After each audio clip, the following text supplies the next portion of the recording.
For 1.4 million people, we are some of the most creative, awesome people on the face of the planet. I have a passion for female entrepreneurship. I wanted to give back to the people in my country, especially female entrepreneurs. The ability to create something out of nothing is a skill that all women have. I am a business strategist. There are way more opportunities for women than ever before, and I wanted to bring my experience and my knowledge to the table.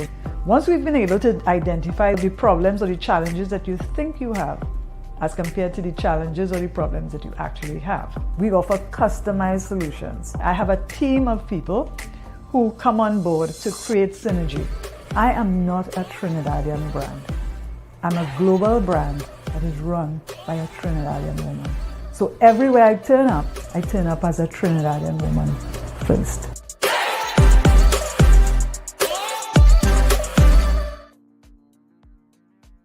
Hi, good evening. Let me just put up the flyer quickly so that we will know exactly what is going to happen tonight. As usual, my guest is already here, and we are going to be talking all the things about branding, about personal branding, about why personal branding is so important in 2025. I cannot say it often enough. Coming from an aviation background, I understand that branding is business, is intrinsic to business in aviation. Quick share. The pretty patterns that you see on the tail of an aircraft is referred to as the livery. It is an identifying piece of design, whatever you want to call it, that separates one airline from the other. That's the difference between Caribbean Airlines and American Airlines. American Airlines and, of course, Emirates and Etihad and all the big airlines. So with that in mind, I have always been one of those people who tell people very openly that I brand intentionally. I spent 30 years in the branding space. So with that in mind, we are going to talk about everything for business and leadership for bold women, because bold behavior is what is required in this season. And with that in mind, I am going to bring in Jamila immediately. So Jamila, hi, good night. Hello and good evening. Hi, Rhonda. Hi, everyone who's watching. So Jamila, you will get the opportunity to introduce yourself and tell everybody what you do and why personal branding is important and why you have taken on the moniker of a personal brand strategist. Okay, well, folks, as Rhonda said, my name is Jamila Bannister and I'm a personal brand strategist. And that means that I help and I focus on women too. So clearly there are synergies between Rhonda, Zoma, and myself, which is probably why I'm in this show anyway. So I am someone who focuses on career women who are looking to monetize their personal brand because they have worked, they have gotten cropped up like 10 years experience, 15 years experience, and now they are at a part of their life that they're looking for more purpose. They're looking to align their work with things that really matter to them, and they want to be able to create something that allows them to make good money, and at the same time, leverage their work and experience into something that is really meaningful. And this is important for me because I remember my time when I was looking for opportunity, and the only asset I had was myself. I didn't have a wide network of people to call on when I was looking for a job. I didn't have, a lot of connections. I wasn't born into money. I didn't marry rich. I didn't have any of those things. But what I did have was my reputation, and what I did have was, my good sense, my intelligence. And I had to take that and turn that into something useful and turn that into something that would actually open doors to me and create opportunities. And I think it's really important for people to take charge of their narrative and take charge of the way that they navigate the world, as opposed to just kind of existing and floating. And you are leaving so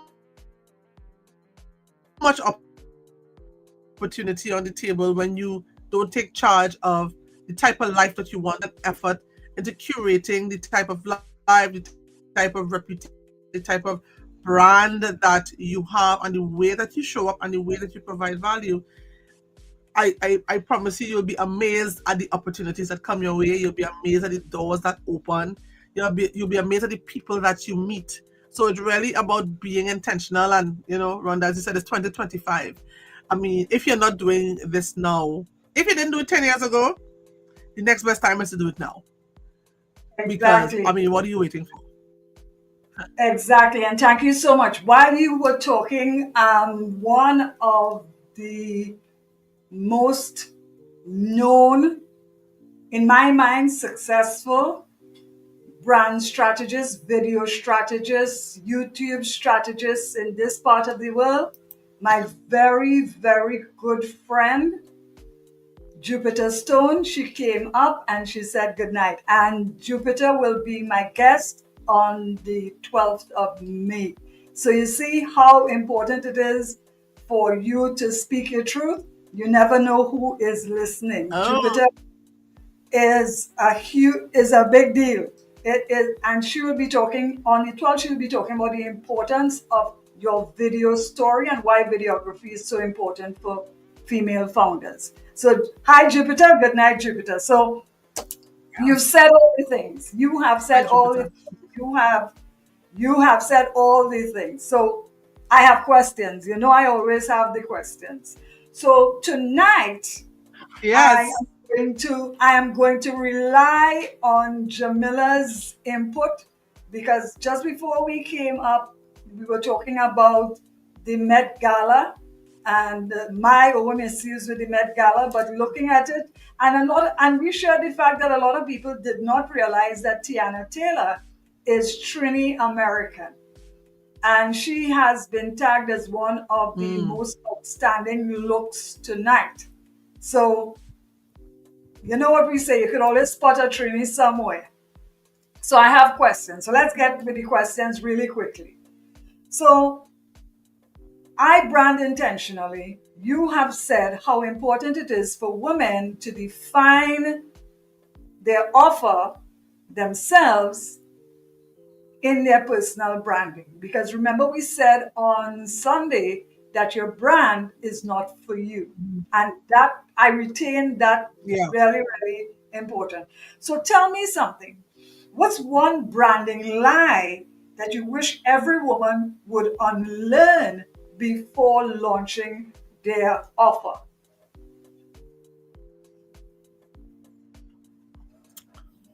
Well, I think one of the biggest lies is that you think the offer has to be 100% perfect. And that is a big lie, and it actually hinders people from moving ahead.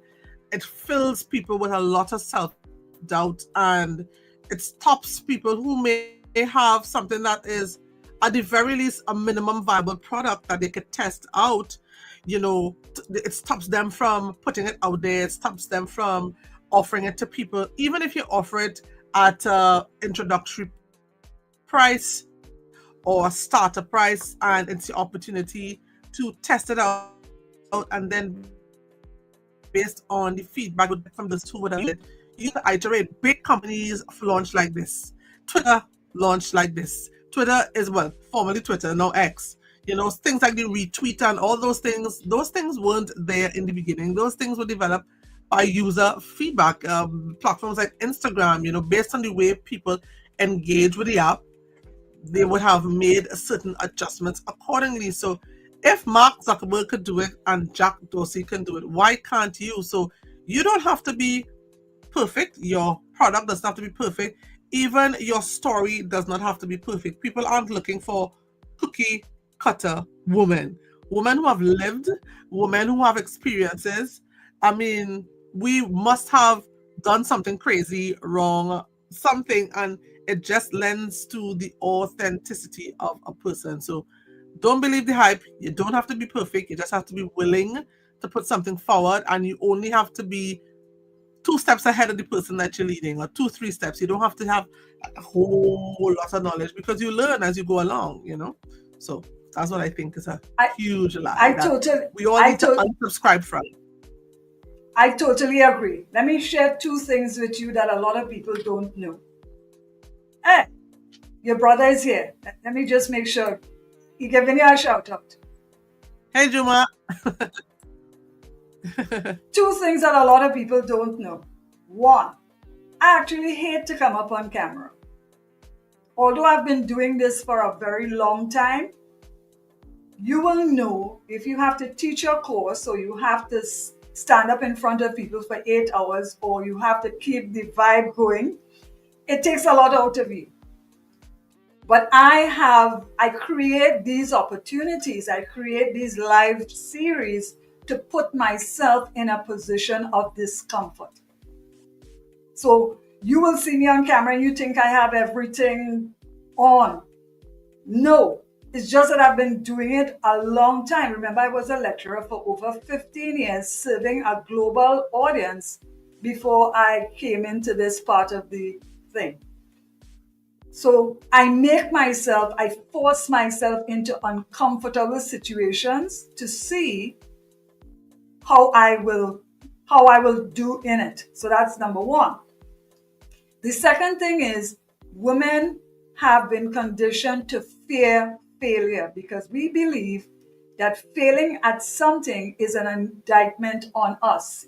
If you failed at a thing, it does not mean that you have failed.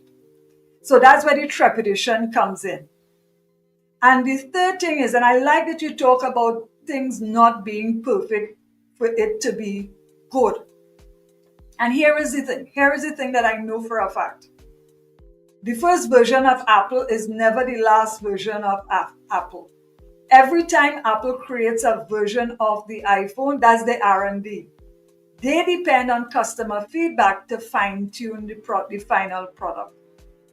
And that is what is the difference between the big brands, because the big brands are not afraid to fail. They understand that they're going to fail their way all the way into success.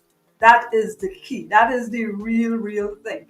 So for those of you tonight, I want you to drop in the comments almost immediately.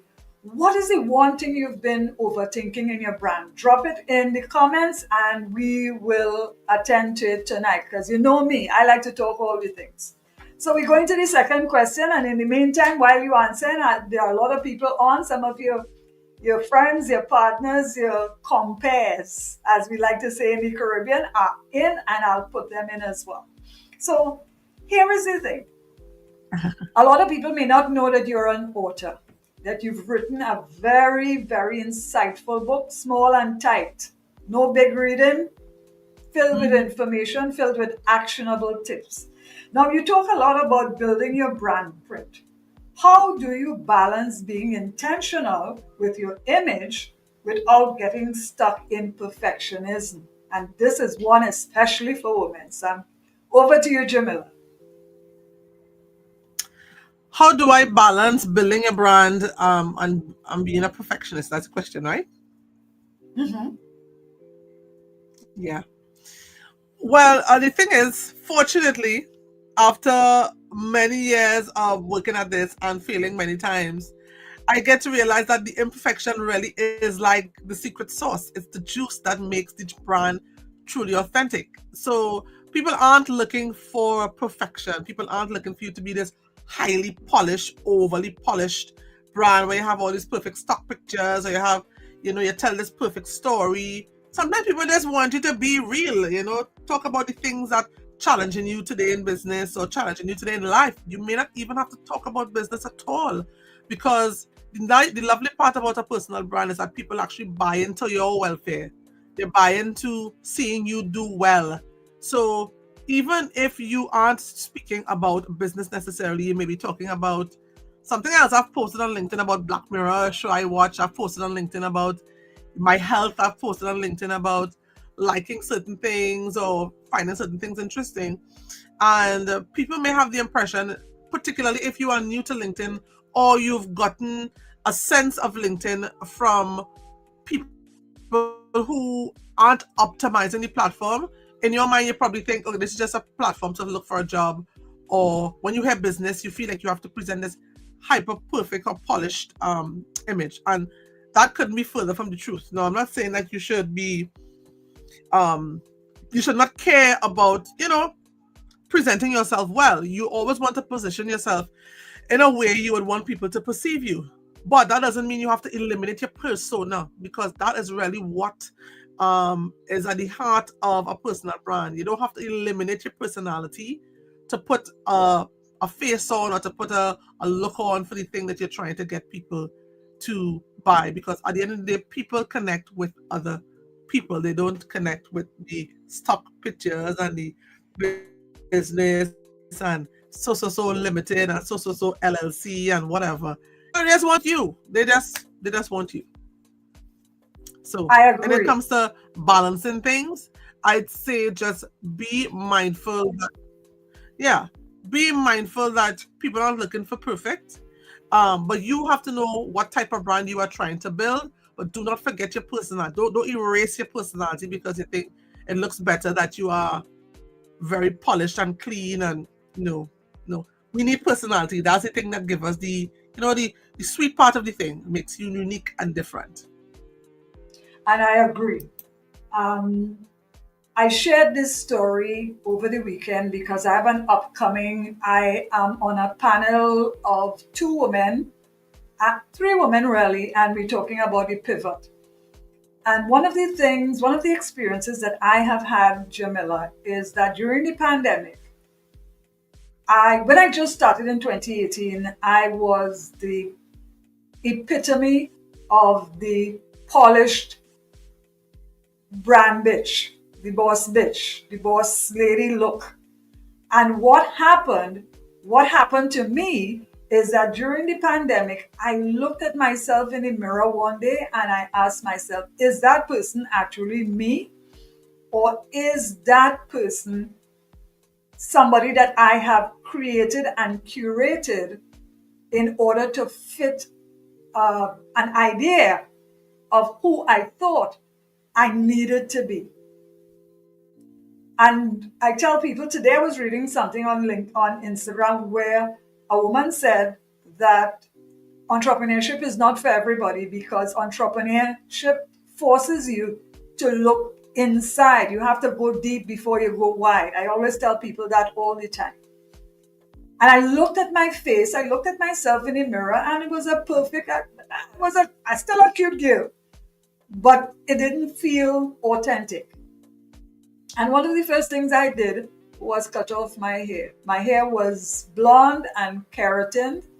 I cut it off because I had wanted to cut my hair I wanted to stop dyeing my hair for 5 years. And everybody would talk me out of it. And it is almost as if I wanted everybody to agree. And then behind everybody's back, I went to the barber and I cut every piece of it off. And I grew it out. And this head of hair on my head now is 5 years worth of hair. I have never dyed my hair or processed it since. And over the period of time, I started to unmount who society, the images that I saw on social media, all of those things, I started to unmount those things and I started to embrace who I am, that I am a proud Douglas, that being a Caribbean woman is my distinct UVP. I am proudly Trinidadian. I love being from the Caribbean. I unmounted everything and rebuilt the version of me that I am most comfortable with. So when I tell people that I knew who I wanted to be when I was 8 years old, and it took me 50 years to become that person, I understand what you are saying because I lived through it. You actually have to unmount yourself and rebuild because people respond to authenticity.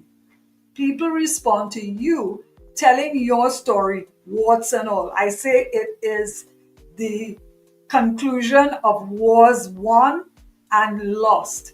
And this is what, to me, in my own experience, this is what my personal branding is. I am not for everybody. I have a friend who's a marketing maven.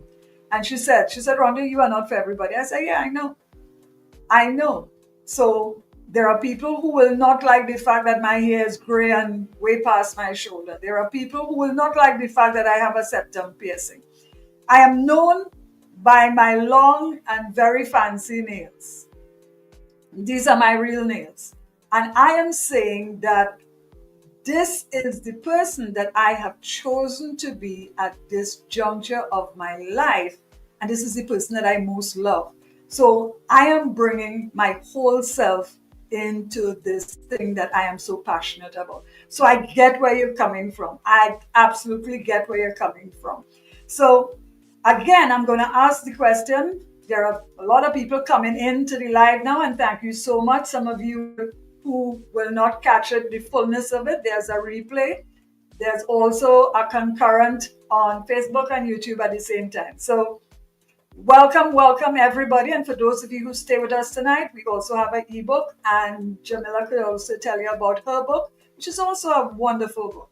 So let's get into question number 3. So short and sweet it is, Jamila. You don't even have to feel that pain. What is the difference between being Yes, visible yes. and positioned? There's a huge difference. So, what is the difference between being visible and positioned? And why is it that so many women confuse the two? Well, so this is a big one. So first, let's talk about visibility. So visibility is easy. You know, you just need to be outside. You just need to be somewhere to be seen. You just need to show up. There are lots of people who are visible. So, in doing so, you're just there. But this comes back to what I was speaking to before in terms of being intentional and taking ownership of the narrative and the brand that you have.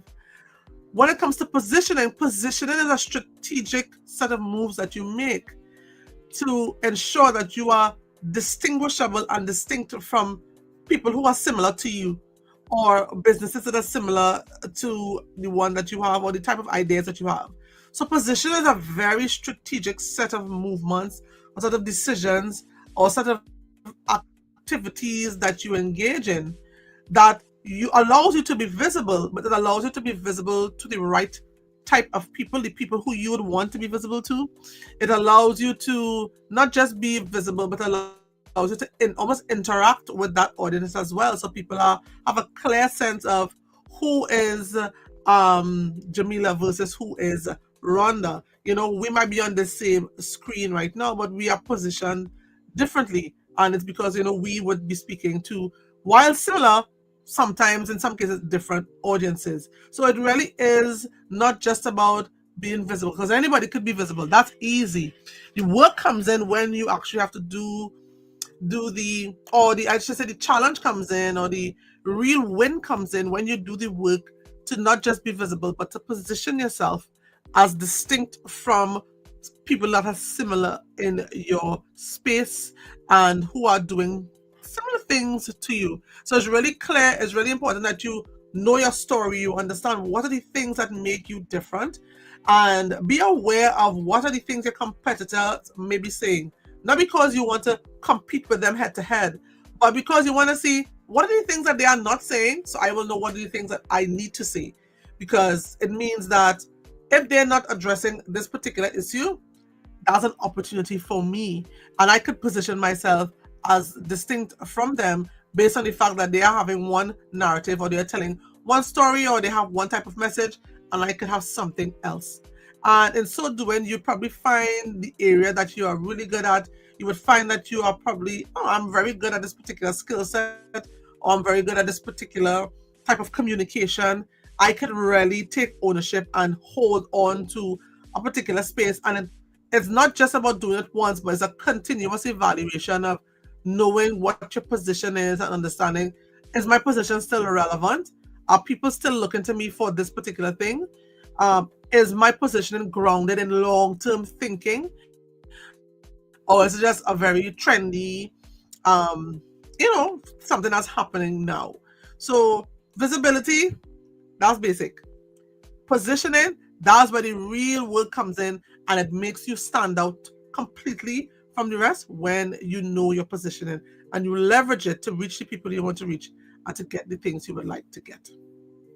I love that because on Friday I did a radio interview with Karen Rose, and I was telling him that because I am a business strategist, I always make the definition or the distinction that I am not a business coach or a business consultant. I'm a business strategist, which means that I use data, systems, and processes to monetize and incentivize, which is a traditional model in our part of the world, which is entrepreneurship. Entrepreneurship is part of our shared cultural heritage. Women have always worked inside and outside of the home. We grew up knowing somebody who made bread and sold to the village, somebody who took care of people's children, somebody who had a kitchen garden or a heavy duty garden and would sell in the market. But in many cases, it was referred to what it is really in truth and in fact, it was scarcity entrepreneurship. It was entrepreneurship to meet a need. This is 2025. We are now in a digital era. Since 2018, I knew this was coming. My surprise was I didn't think that it would come this quickly. But with the digital tools, it has made the world literally flat. So positioning is really important because you are going to bring your UVP front and center. So one of the questions that I usually will ask a client, who who's your competitors within a 15-mile radius? Easy. That should be an easy answer. Who are your competitors within a 15-mile radius? And I have found invariably people don't know. And it is a dangerous thing for you not to know because in a 15-mile radius, common sense would tell you that you are both serving the same client.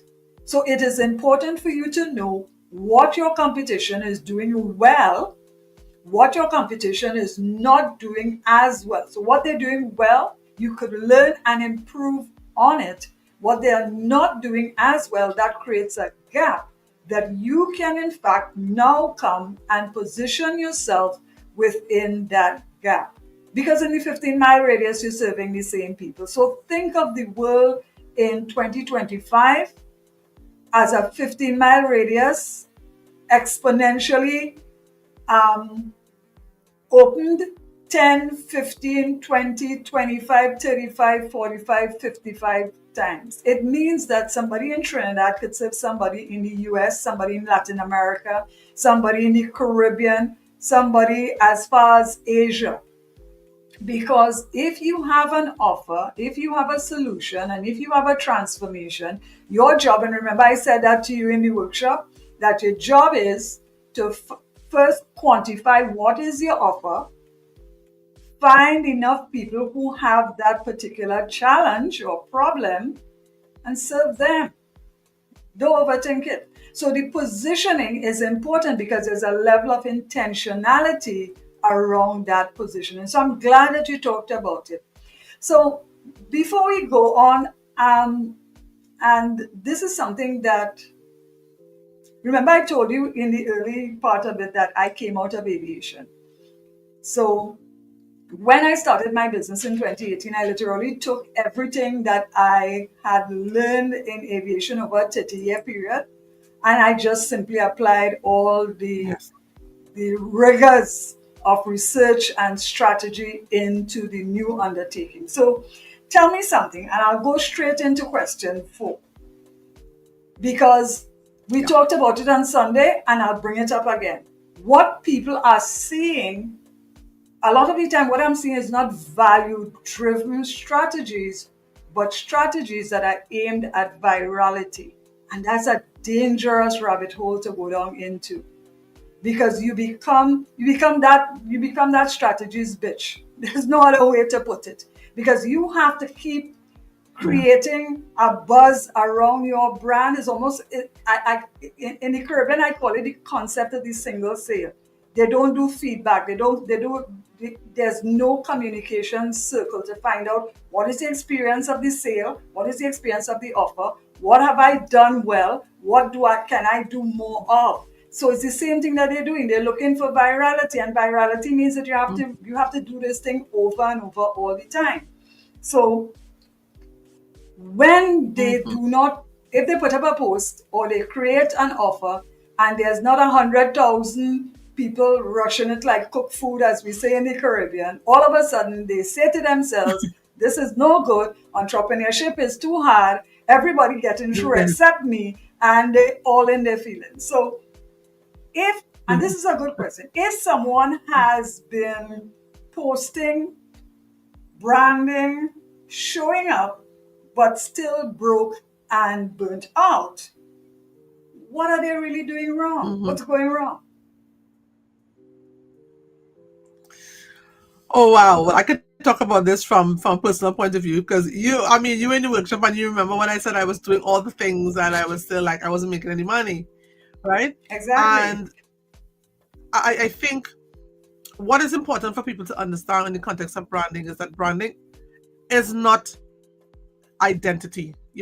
Some people think the be all and end all of branding is looking fancy online, posting this content, and the truth of the matter is, it's a few unicorns who go viral and are able to cash in on their content going And viral. stay and stay Because you'll and find a stay lot of viral. times the content that they go and stay viral, and that And is stay what I was just viral. about to say. The content that makes you go viral a lot of times isn't the core thing that you might be offering. It might be some unguarded, candid moment or something that some kind of unicorn moment. You may have hit a golf ball and hit a hole in one.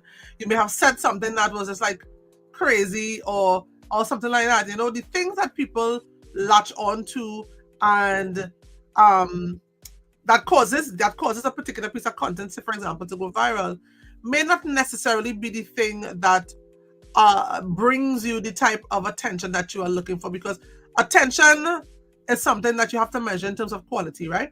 All attention isn't necessarily good attention. And when I say good, from the point Mhm. of view of it converting into actual money. So when it comes to being caught up, so like recently, I remember making a video some time ago and I talked about making content for virality versus content for longevity. And are you trying to build a relationship with people with the content? And in doing so, what exactly happens after they see your video? So if you are just posting, you are trying to make these beautiful pieces of content or video, unless you're a video producer, that is not your product. You still have to figure out what is the product here, because people might be entertained for a little bit. They might get a laugh, or they might feel a moment like a heart moment or whatever the case may be, but then they move on. Ultimately, people only stick around when you give them something valuable for them to apply inside their own life.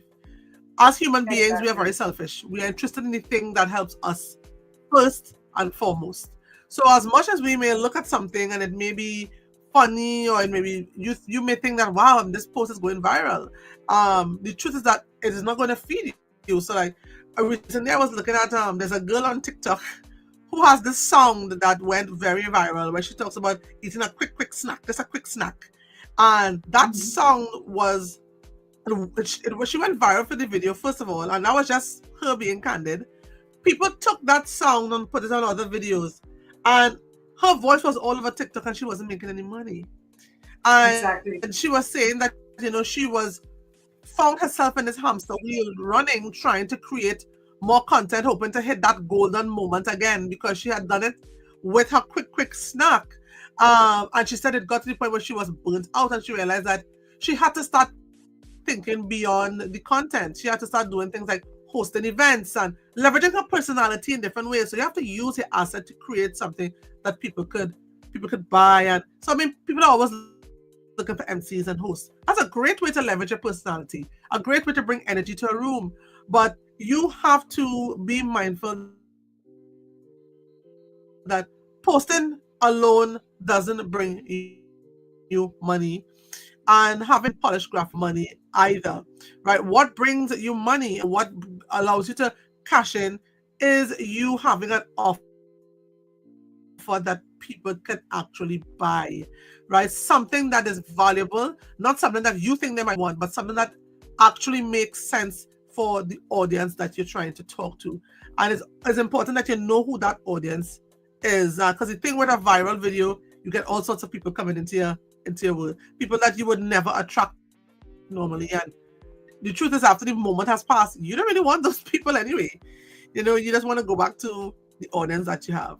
So I think it's really important for us to understand the distinct difference between building content for virality versus building content for value-based content, which is really designed for longevity and engaging people over a long period of time and having them build that relationship with you. And that, in essence, is how they get to know you as the thought leader, as the expert, as the go-to person, as somebody that they could rely on to give them insight into something that they could say, oh, okay, it's not just applicable for now, it's not just a laugh for now or a fleeting moment.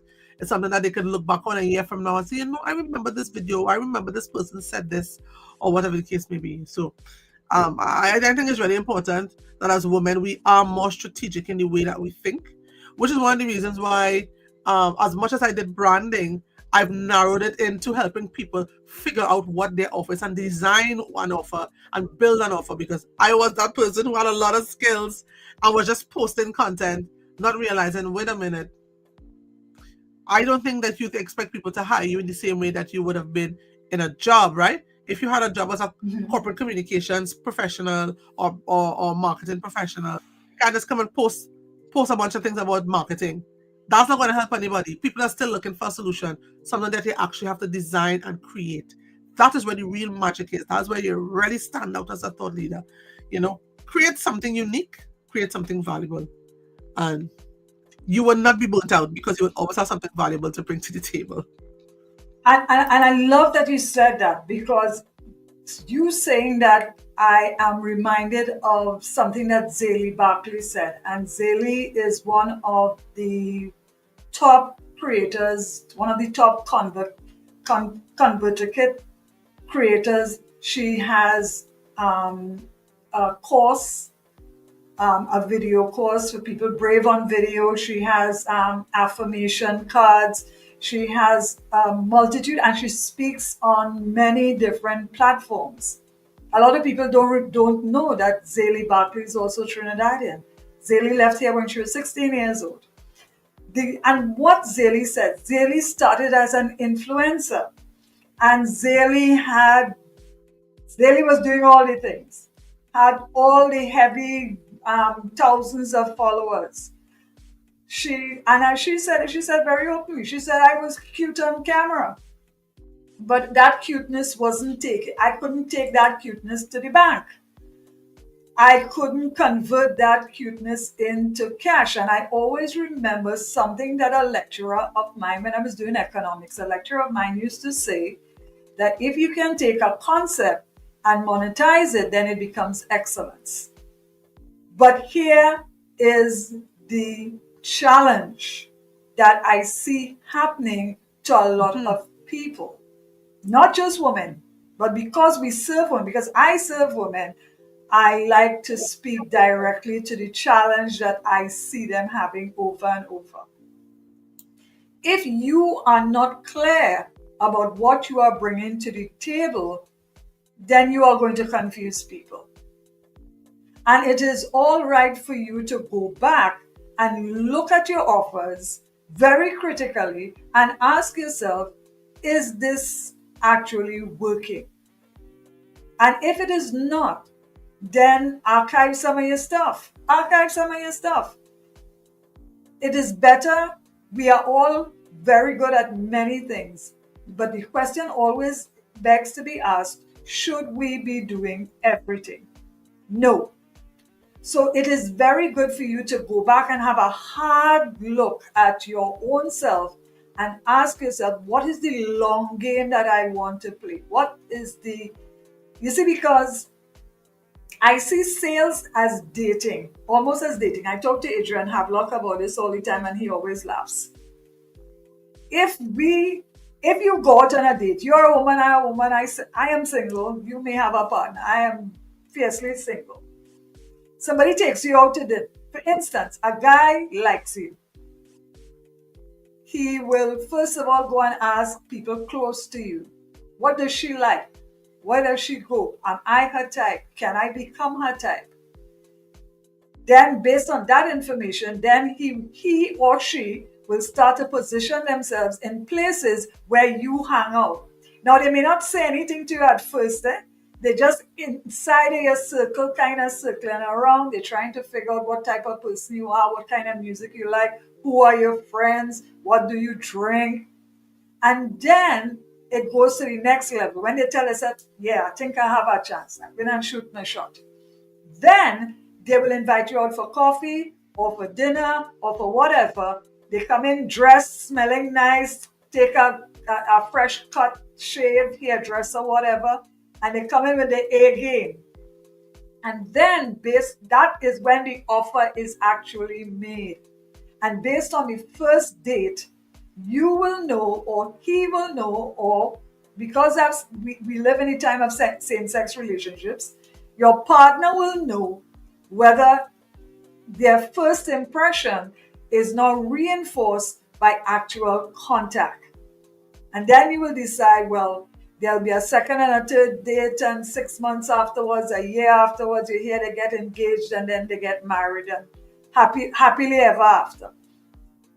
We have to start to look at our offer in the same way. Don't confuse it.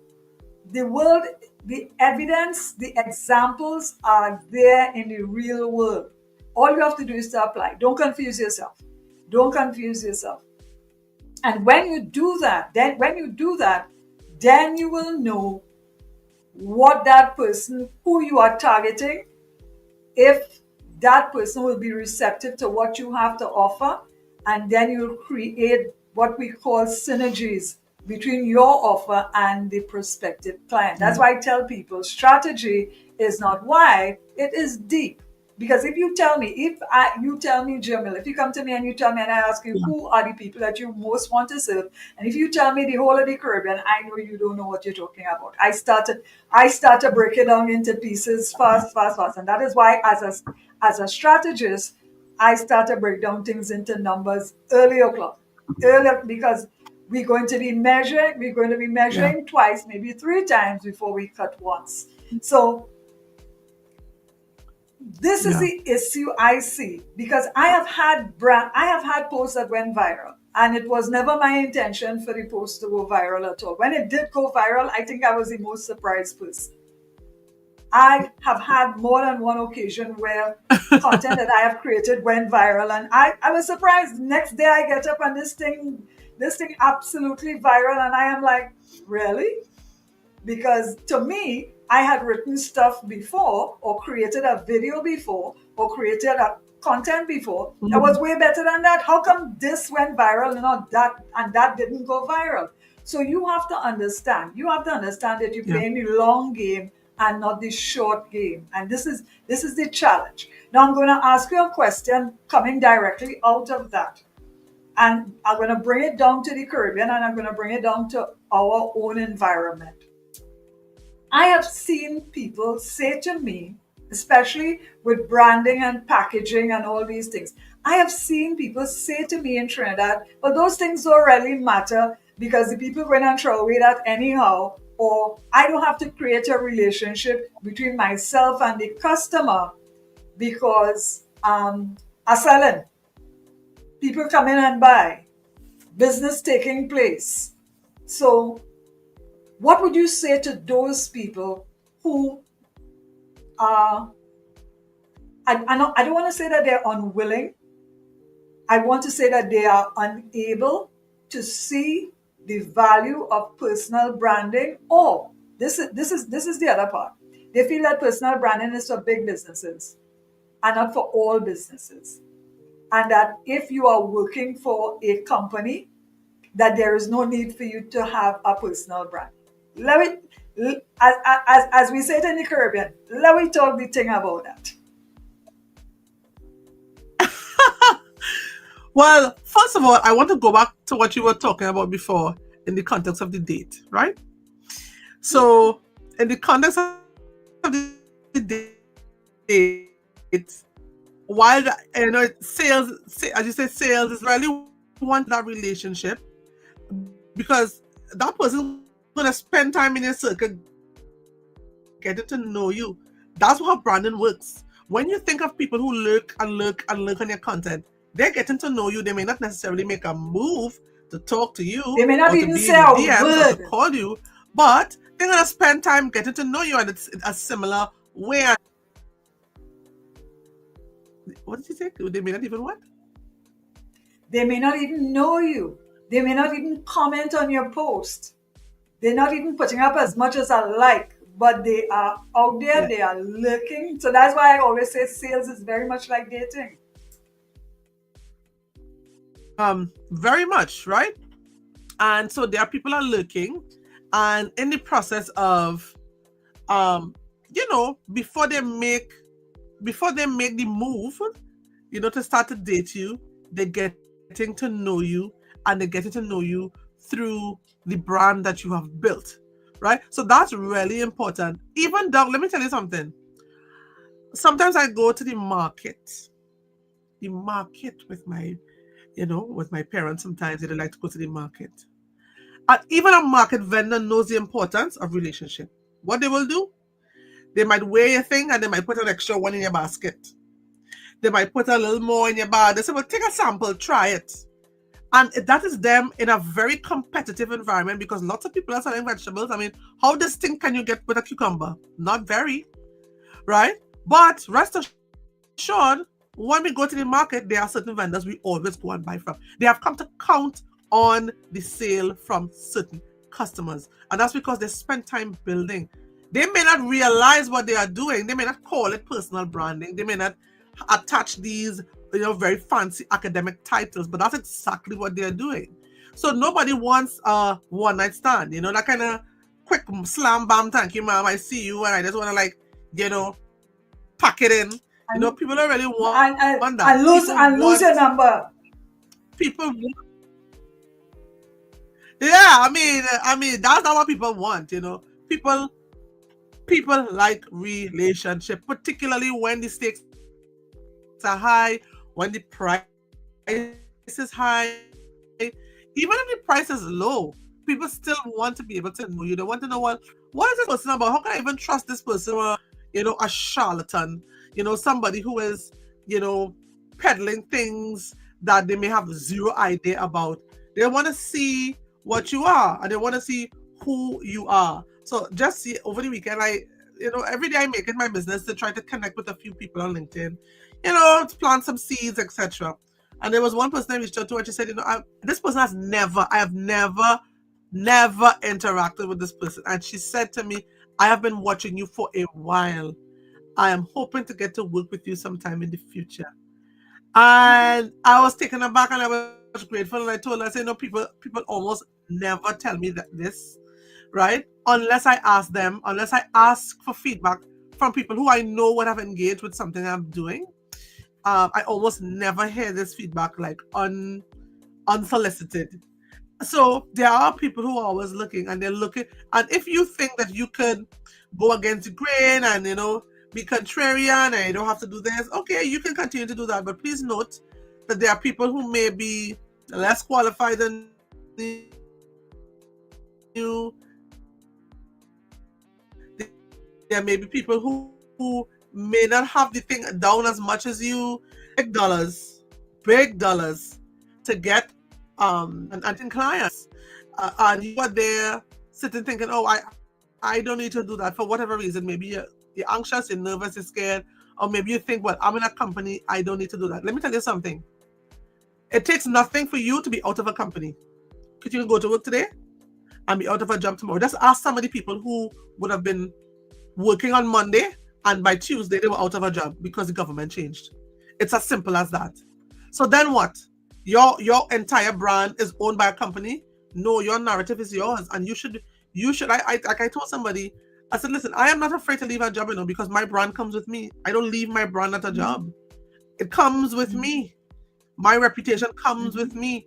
So I don't need a company, and I'm grateful for, the job I have, but I am very aware that especially because I spent so long trying to get into companies, trying to get work, and I realized your brand is yours and you can leverage it into something. As long as you know how to do it, you can turn it into anything that you want.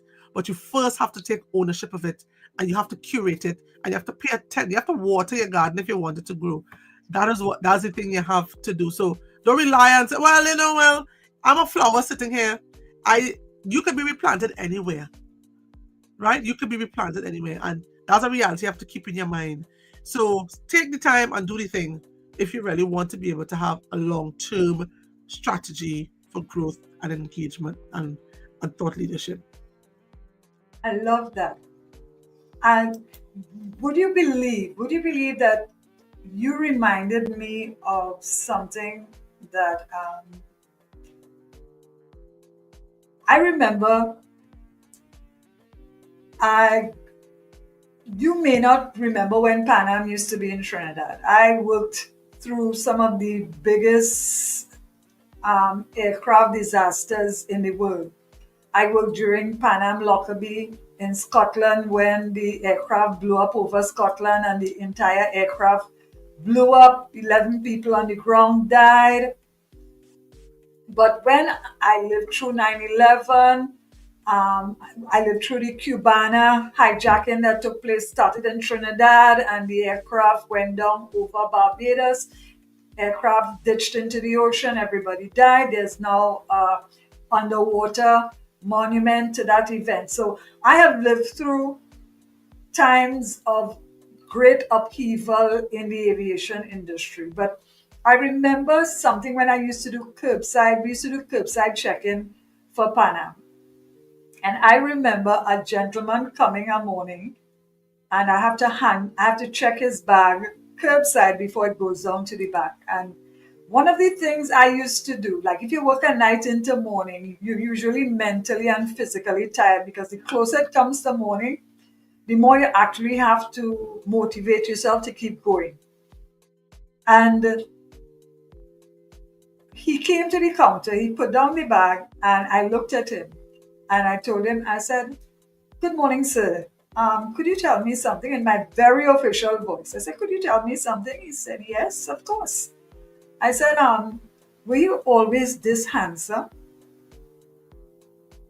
Listen, Jamila, that man tell me his whole life story. He told me from Adam all the way back. I am saying, and this is the point I am making, is that we always have an opportunity to create nexus between what we are doing and what we are offering and the people that we want to serve. I'll give you another story. First year DBA program, we in Sydney Knox Auditorium a Saturday, and there was a lecturer talking about the same thing that we're talking about, the importance of relationships and how you can strategically build your brand and whatnot and whatnot. And I said something to him in that room. I said, if you want to know about tier pricing, about customer service, about market differentiation, and all these things, go and stand up by a doubles man. I said, because a doubles man knows that the single sale, the person who comes to buy two potato pies, or as we call it in the Caribbean, two aloo pie, and they leave and they go, that's a complete sale. But the guys who will stand up there and eat five doubles, two aloo pie, drink two bottles of juice, drink a red solo, and then still take five or six items before they leave, that is a continued sale. And that is why, and I use the example of sauce in Curep. That's why the guy to the left of sauce and the guy to the right of sauce will not move. Because if people feel that they're not willing to wait as long, because he will continue to serve those people. And uh, if you think that you can't wait to get his service, then you take the service from the persons alongside. This, when I said that and when I explained it in the class, there was a guy in the class doing the doctorate with me, and he said he never thought about it like that. In the market, everybody have their tomatoes person, their cucumber person, their beef person, their pork person, their whatever. My grandmother had 10 children, 7 girls and 3 boys. And she became a single mother very early in life. When Miss Olga go in the market, I from Sangre Grande. When Miss Olga go in the market, everybody know that Miss Olga have 10 children to feed. So if she goes to the beef man to buy a pound of beef, he knows she have 10 mouths to feed. He going to, you know how they used to do the scale pan, you take the finger and they touch it a kind of a way, and she would always get more. You go by the tomato person, the person want to hand you 2 extra tomatoes because you know Yeah. Miss Olga have children to mind. Um, Everybody want to give us Yeah. something extra because they know that when they create a relationship that is based on care as well as service, then that person is going to come back to them, and not only going to come back to them, that Yeah. person is going to refer them to other people. You sit down Lyman, you sit down somewhere, somebody says, um, Yes. have an idea for a product or a service, and I really don't know where to start. Somebody will jump up and say, you know what? I went to a little, I went to something or I read something that this girl, what's she name? Juma Sistana, Jamila Bannister. I feel like that's how the conversation goes, and this is how business actually. Because the last time I checked, we are Yeah. still people offering products and services to other people. I don't want people to forget that. Don't forget that. Don't forget in the www that we are still people serving people. So this is really important. And I love the fact that you use the idea of relationships, and these people they don't have a first degree. They may not even know that what they're doing is strategic. There's a thing that shopkeepers always say: your first sale Yeah. dictates the rest of the sales for the day. So you do not do a credit sale as your very first sale. It blights the rest of the day. These are not new things. We are Mm. just applying new technology Mm. to what is really traditional models. We are expediting the time, the synergy, the relationship at another level, but still the same thing. So tonight in the replay, there is a question I'm going to ask, and I want people, whether you hear it now or you get it in the replay. Here's the question that I have: are you building a personal brand, or are you just posting to survive? Whether you're going to see it tonight, later on in your replay, because LinkedIn is behaving tonight, surprise, surprise, drop it in and let's start that conversation. So I'm going to ask you another question because I don't know. Serving people for over 30 years, I tell people the 3 things that I learned in aviation is process, systems, and people. Those are the 3 skill sets that I became very, very good at, because I will see people during the course of a day that I probably never see again. People travel for all kind of bad experience, good, bad, and indifferent. Some people are traveling for the first time. Systems have to be aviation is an international system that is interconnected. This is literally a global village. So the standards and recommended practices that obtain in Trinidad are the same in Grenada, the same in Barbados, same in Russia, same in the United States, and the systems have to, all these systems come together to serve a single client. Every passenger is important. Every user is important. And that's why the systems have to be so robust. So that's my takeaway. And that is my experience. That's what I have been able to parlay into what I do now and the people that I do serve. So I thank you for your input. We almost at the end of it. As I told you, it was painless.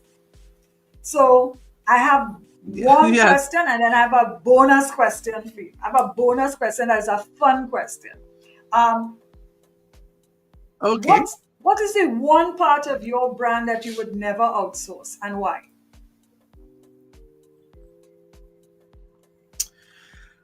Well, my voice. I will never outsource my voice. And because I think that is really the essence of your persona. It's really the essence of your personality. You know, the way you say things, the way you frame things, the way you couch things. the way you write things, at least the way I write things and the way I couch things, it's very difficult for me to outsource my voice. It immediately, unless I have some kind of very magical copywriter who spends all day and night with me for a while and kind of learns the things I say. But your voice is something very distinct. In fact, people have trademarked phrases, they have trademarked things they say to be able to Mm-hmm. print t-shirts, print merch, print all sorts of things. Your voice is very, very powerful. And I could outsource, a website, they could build an asset, they could build that, but I can't outsource anything that's intrinsic to myself. So I can't outsource my voice. That's a huge one that I would not ever ask somebody to do for me. The times I've attempted to get somebody to attempted to have somebody else, I have to one post, I'm like, yeah, this is not gonna work. This is not gonna work. So I'm gonna have to I hear that. take it back, take back creative control. And do it. So I can't outsource my voice, and I don't recommend it to anyone. If you want to get some help to curate things that you're going to say, and the person works with you, but to hand it over, that's like wanting somebody else to show up for you, personality. I hear you.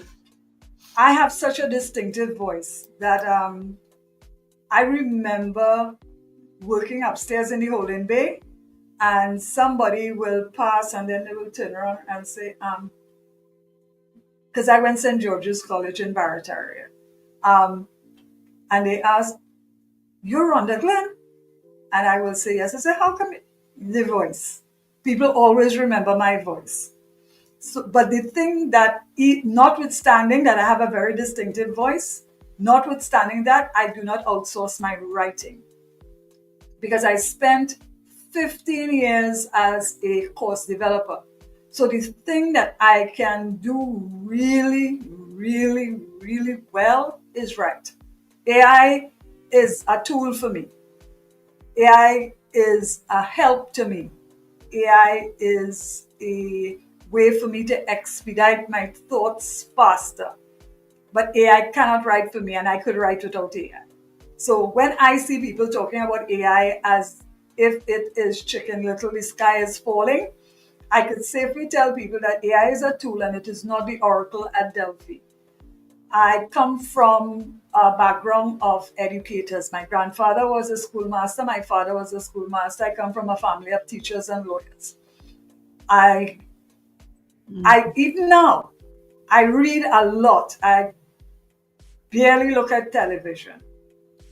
So I would not outsource my writing. I have tried on more than one occasion because when you're running a business, as you would know, Jamila, it sometimes is difficult for you to do everything at the same time, and you don't want to get burnout.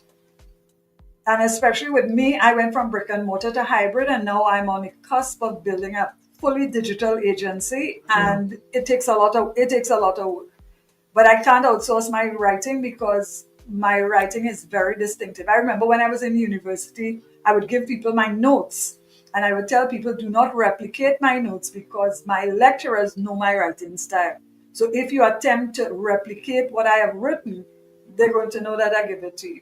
Because writing is my strength. This is the thing that I am absolutely good at. So and correct me if I'm wrong, what you are saying, in other words, for any other person, for somebody who is thinking about building a brand in 2025, hold fast to the thing that you are exceptional at and get help for the rest. So this is a fun Absolutely. question. And not just that, but go ahead. Go ahead. You go ahead. Let me hear. Uh, um, hold, hold fast to the thing that you do exceptionally well and outsource the rest, but also hold fast to your personality. Don't think that you need to erase that or you need to run it through a chat GPT or run it through some sort of polisher. No, hold fast to your actual voice and personality. I mean, I'm trying to think of now of people who trademark things, like, the guy, the chef on TV who trademark bam. He used to say bam all the time. That was just a thing he would say, and that became his signature word. It became a signature thing. And different people have different signature things, so hold on to your voice. Okay, I'm ready for the Because fun question now. the person who I really now, I love being Caribbean. So Maxine Williams did a post on Facebook where she talked about being able to speak in your patois, carrying the way that we speak as West Indians anywhere in any forum. And I am 100% with that, because um, Juliet Bodkin, who is Julie Mango, has made a brand out of being fully Jamaican. So I love that. So this is the fun question, and this is the one I think that you're gonna love. And thank you again. What is one brand that you love? First of all, what is a brand that you would rebrand in a heartbeat?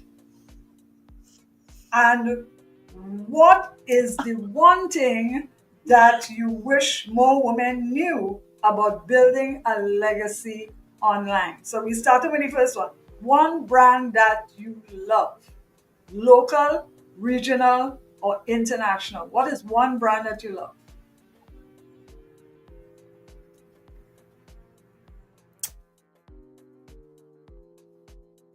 So what is one brand that I love? I would rebrand an opportunity. And what is the one thing you wish more women knew about building online legacy? So one brand that you love.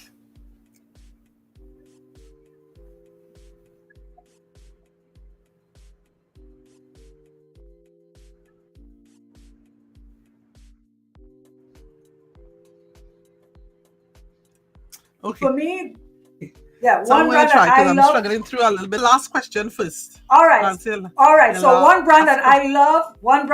love, is Pinky Cole's brand, Slutty Vegan.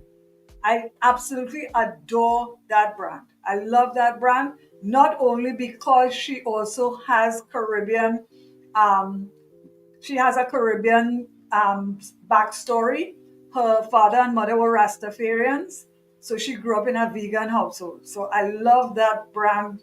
I love the fact that Pinky is so open about everything. She almost lost the brand and she regained it. So as a black woman, she has gone through a lot. Her father went to jail. She lost her first business. She almost lost her second business, but she has a level of chutzpah that I adore. So that's the brand that I love a lot as a black woman, giving props to another black woman. Slutty Vegan is it for me. So let me hear yours. Okay. So a brand, or I should say a person that I really, really like, and by extension, I am also like Tabitha Brown. I like Tabitha Brown a lot. I like her personality. I love her story. I absolutely love her story. And I love that the thing that she went viral for, because a viral post, and I say there are always a few unicorns who are able to benefit from virality, and it really depends on what that thing is. She was able to cash it on simply giving a review on a sandwich.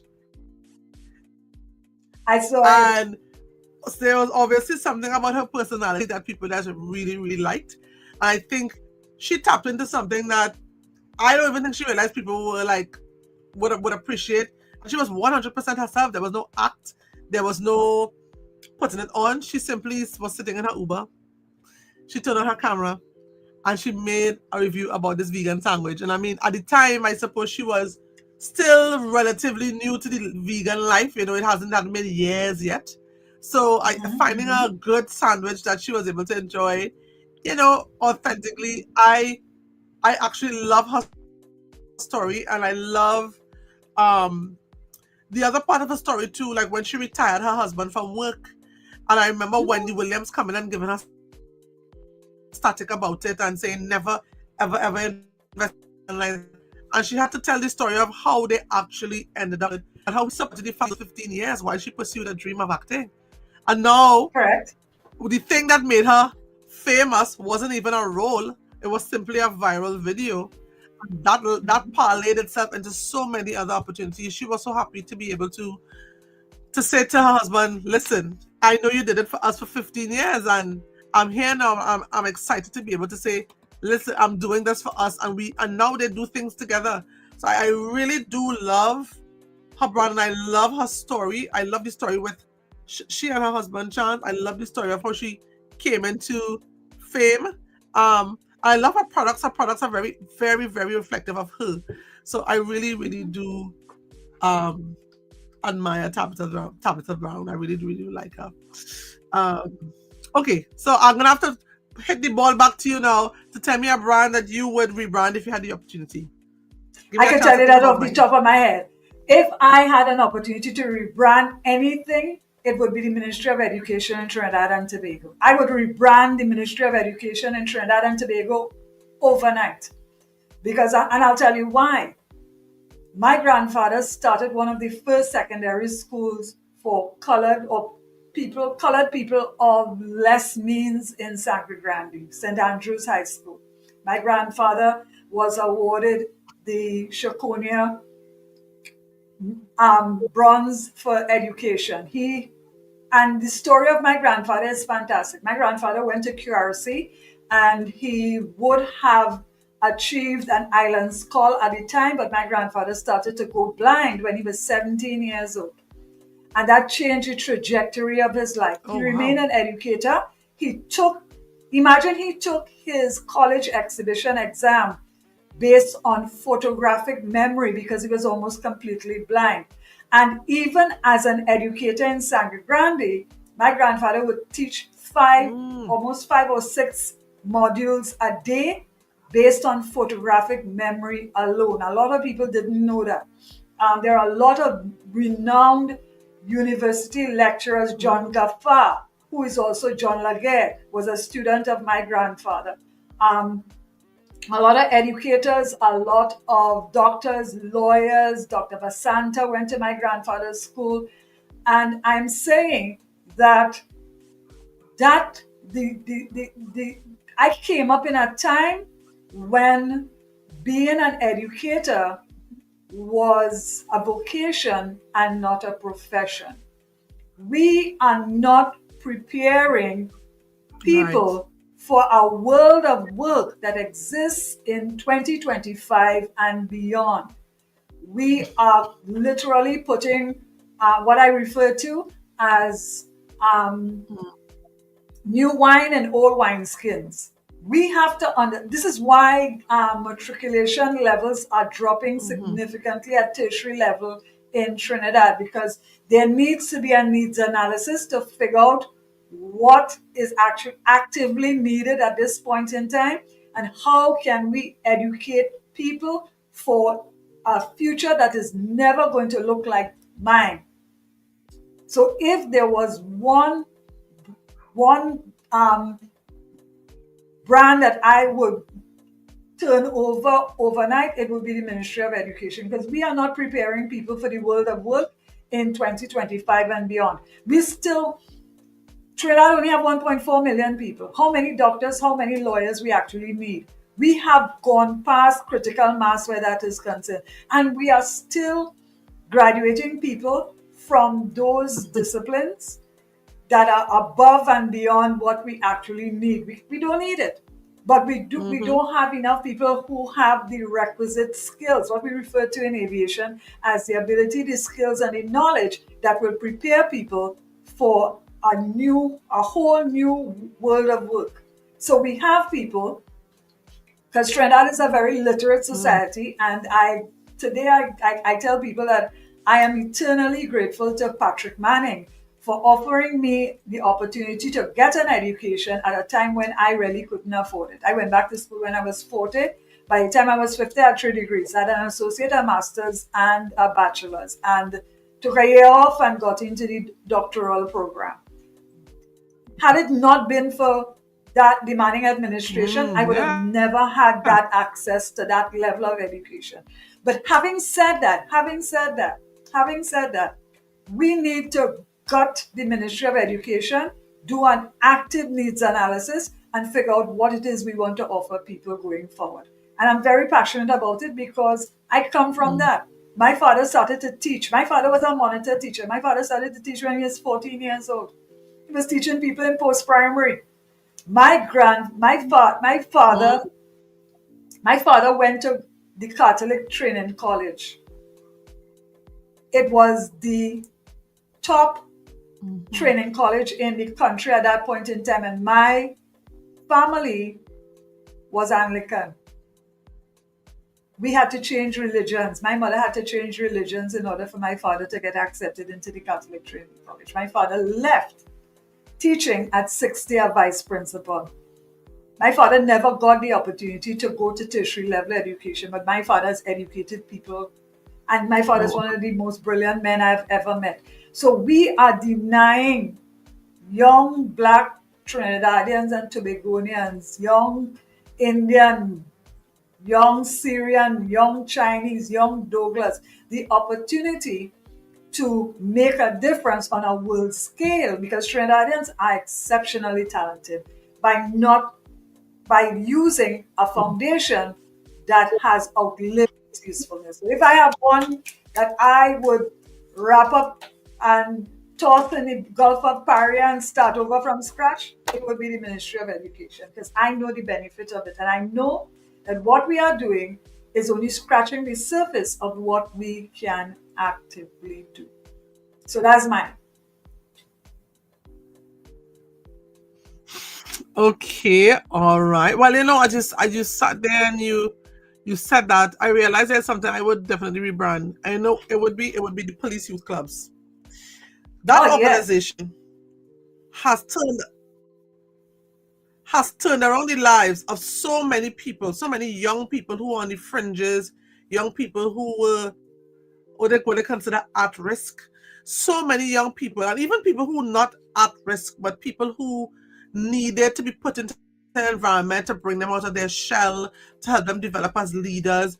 The Police Youth Club does not get enough credit and does not get enough Mm-hmm. funding, does not get enough support for the kind of transformational work that they do. And Mm-hmm. that organization is probably the biggest youth organization that young people in this country can access at no Mm-hmm. cost to them. To It is a them. free thing to join. And to them, it's free to them. So the parents don't have to put out any money.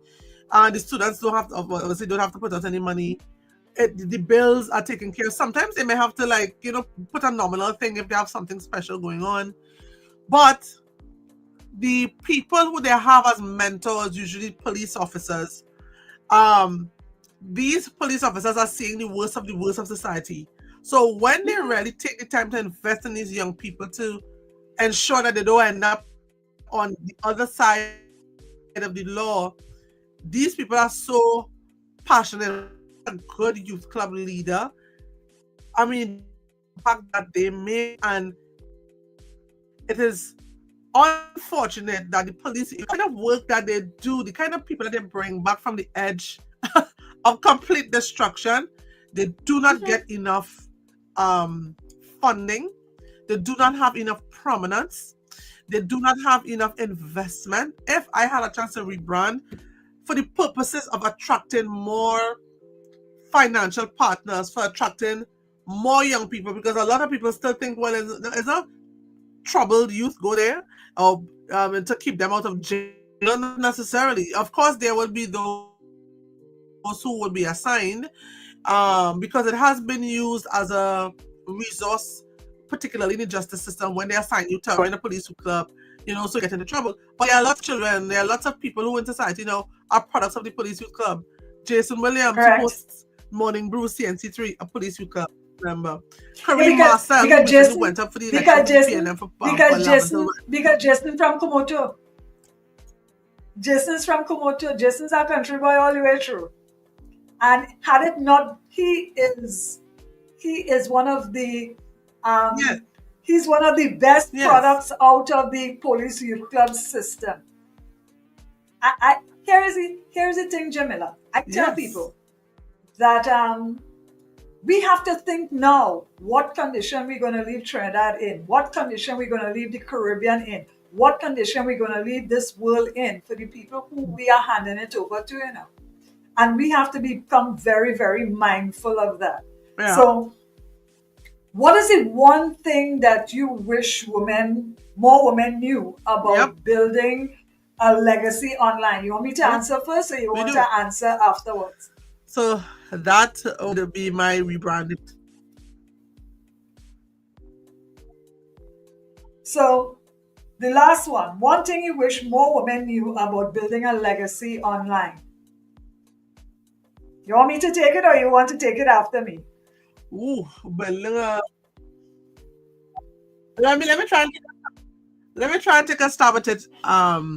What I think more women, well, I think more women, I suppose more people in general, I think it would be great if they could understand that building a legacy online requires you to build a system that allows you to function efficiently. So it's not just about um posting on a whole bunch of content. It's not that. That's very simplistic and that's very very elementary. If it is you really want to build a legacy, and a legacy is all about thinking long term. How do I build in such a way that that just benefit myself? I'm gone from this world, that my children can inherit the legacy that I've built, whether um that's a digital database, whether it's an ebook, whether it's a audio book, whether it's an e-reader from Kindle.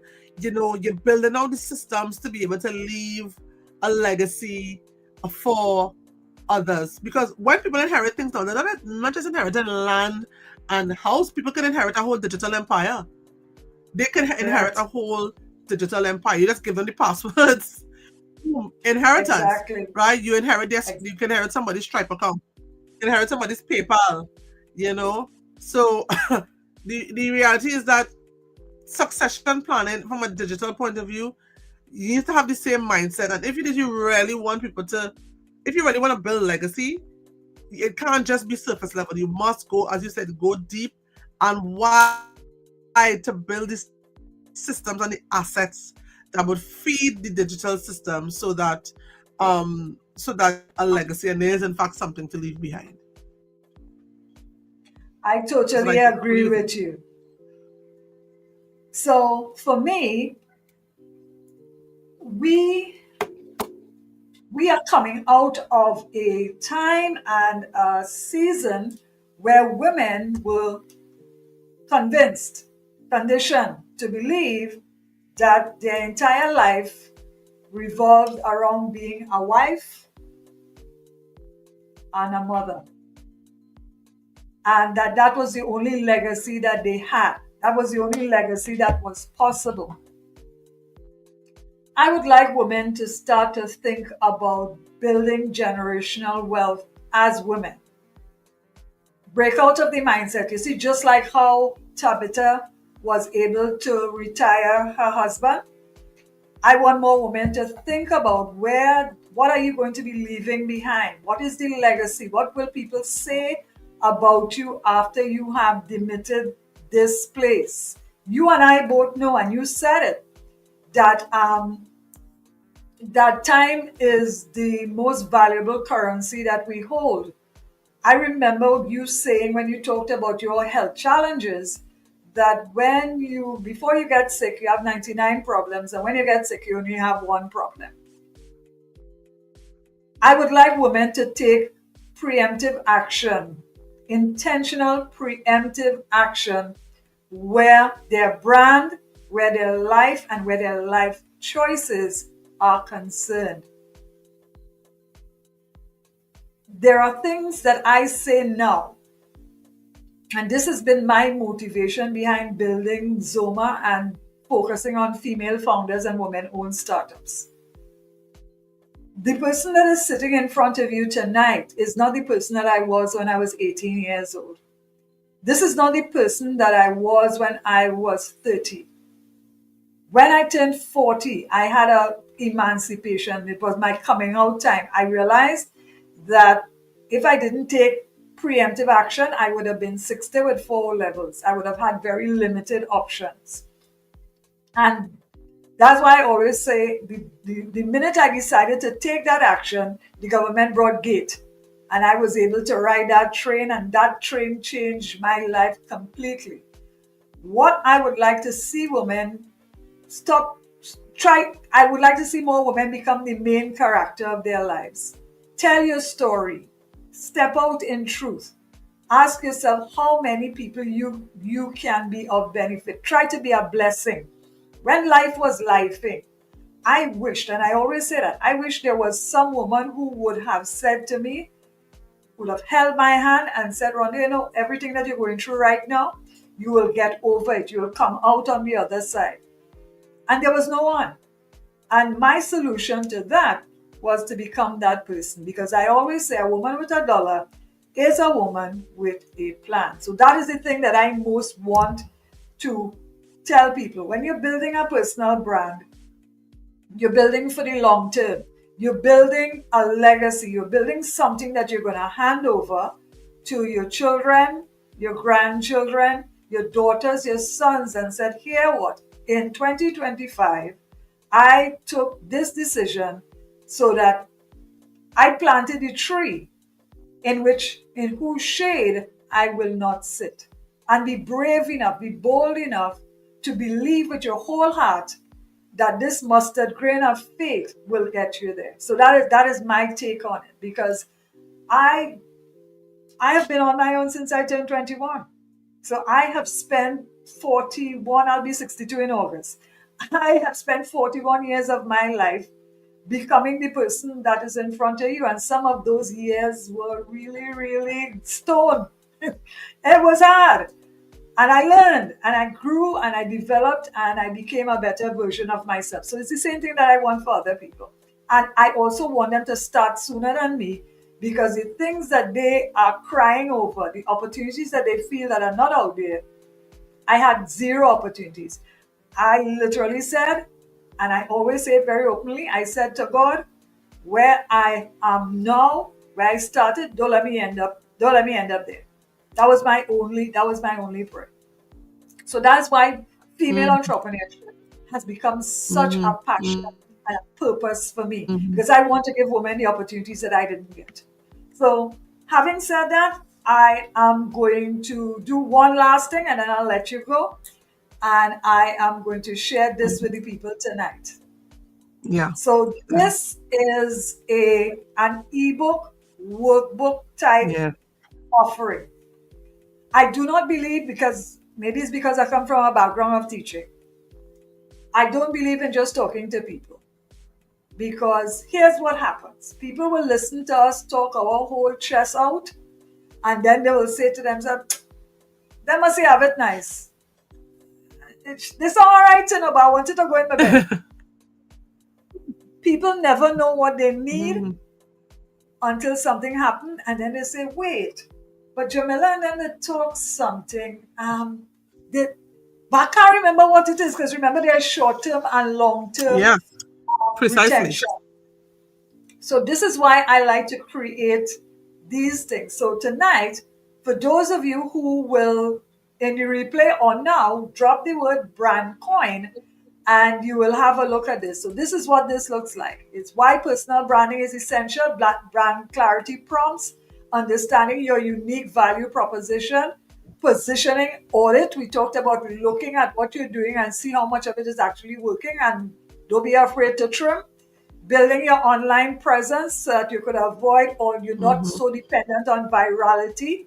Key steps to differentiate from your competitors. Remember, we talked about, if you do not know what your competitor is doing within a 15-mile radius, you really don't know nothing.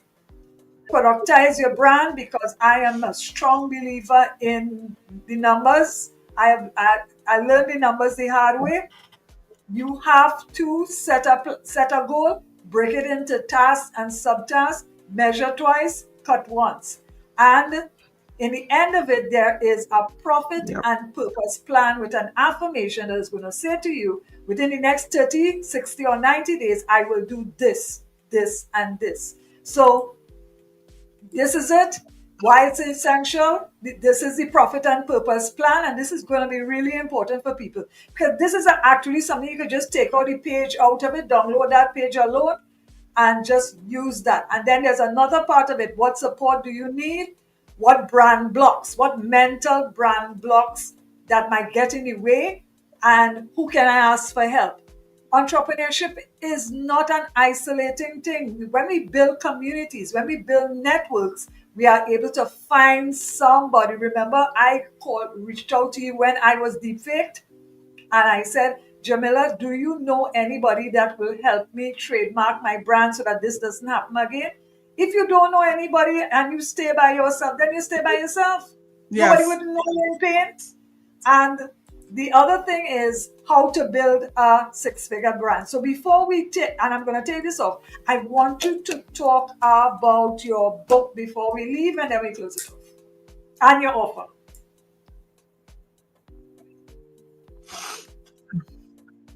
All right, sure. So the book, the Brandprint, I wish I had one close by now. I'm looking at it's probably back on my shelf. It's called the Brandprint, and it is the how-to guide to building your personal brand or building a personal brand and making a profitable business out of it. It actually is a book that was the first ever thing that I sold. You know, it's the first ever thing I created and sold. It was created in 2020, but all of the lessons, all of the advice remains just as relevant now because the lessons use the content to create workshops, which is where you and I first met officially, Yep. and I use it a lot. So it is a quick read. It is quite insightful. The feedback I've gotten from people who have read it is like, they felt like they were talking to a friend, and I really wanted it to feel like that. I didn't want it to be a stuffy or stodgy kind of book. It really was supposed to be very authentic, it was designed. So if you are in the, you're thinking about really, how do I have this idea, or I have this, I'm looking at this job, and I know my job is my job. It is what it is, and there's hardly any room for growth. And you want to take those same expertise and turn them into something valuable yourself.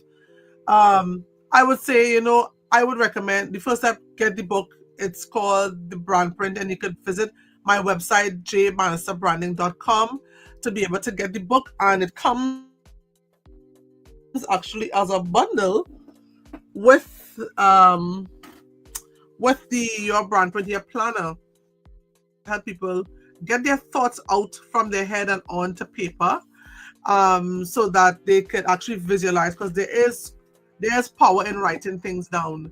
So this tool was created to go along with the Brandprint book for that. Now, if you are somebody who is like, okay, I know what I want to do, I have the idea, I just need to know what are the first steps to take, or I need to know, I need advice, I need a clear system, then of course you guys could tap into Brand from Scratch, which is my premium program. It's a VIP day. It's a VIP weekend brand and business development experience. So it's 2 days of one-on-one time working with me, and we go through all from your brand from top to bottom. So you will just come in with a few, you might have a few ideas, and by the time you leave, you will have a clear offer. You will know what you're trying to sell, who you're trying to sell it to, what price you're trying to sell it at, why you want to sell it to them. You will have a name for the offer. You will have the component parts of the offer, and you will also get a 90-day launch plan so that you can actually go out and sell it, make a little money, come back, use the results, tweak the product, and then go on and just sell it more bigly, as Donald Trump says. So you would have gone through a testing period with it. So it's something that I'm really excited about, and I'm excited about it because I will put myself through the same exact process to produce the things I produce. I know for a fact it works. I know it works. So if that's something that you want to do, most certainly check out my website. I just want to mention one thing before we go. coming up in the month of June, virtual summit, because I took a 2-year hiatus for a number of reasons, health being one, but also really trying to recalibrate the business and really kind of zero in. And I'm very excited to talk about that, and it's coming up. But I'm finally done that. I'm looking for speakers for that event actually. So if you have a business, and I think All that's right. a So talk I would like you to do, Rhonda, but we could talk about that after the show. More than confident, who is well, doing her thing, I have, who could have the opportunity to speak yeah, in front I of an would love, audience, who will look I for would the love to. opportunity to be able to get some leads into the system I would love to be part of and be it because visible. I came to your workshop and I was very impressed. Yeah, And channel there is a products. need. There is a need. There is definitely a need because a lot of people don't realize that Latin America and the Caribbean is one of the highest percentage of female entrepreneurs in the world right now. So it means that there's a need for people who will take it from ideation to prototype to product to market, which is what you do. And what I do is apply the skill set Yeah, of um, data and analysis and proper systems and measurement and doubling back so that it will save you time, headache, heartache, and most importantly, money. So, yes, I would definitely want to take part in that. So, Jamila, once again, thank you, thank you, thank you. And yeah. ladies and gentlemen, please remember, drop the word brand coin in the comments, whether it is tonight, later Thanks for having on, me. on the replay. Reach out to J Branding under Jamila. Jamila, you can be found as you just like me on LinkedIn, on her website. And let's make 2025, we're almost halfway through. Let's make 2025 be the year that we get closer to the things that we most want. Thank you so much, Jamila. Thank you, ladies and gentlemen, and bye.